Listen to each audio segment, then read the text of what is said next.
सो देखो क्या बोल रहा है कि 42 है एपी, 42, 40, 38 एंड सो ऑन, माने it's a decreasing AP, right? It's what kind of AP? Decreasing. So what is the first term? A is how much? A is 42.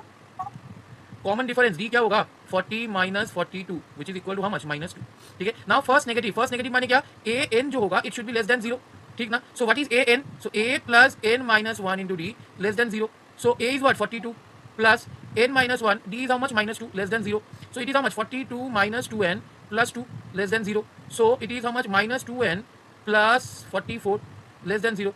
So we can write it like this: 2n plus 44 less than 0. So -2n is less than -44. So n is less than how much? -44 by -2.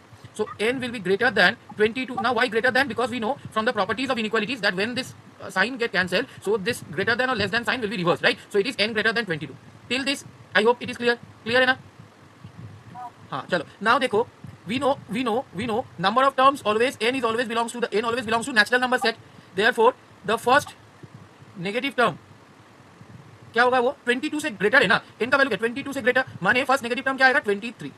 सो ए 23 का value क्या? अगर तुमसे देखो इधर question में क्या पूछा है? Find the first negative term. Find the first negative term माने कौन सा टर्म होगा जो पहला नेगेटिव आएगा? तो दैट आंसर इज 23. अब जो नेगेटिव वैल्यू में जो टर्म है उसका वैल्यू क्या होगा? a plus 23 minus 1 into D.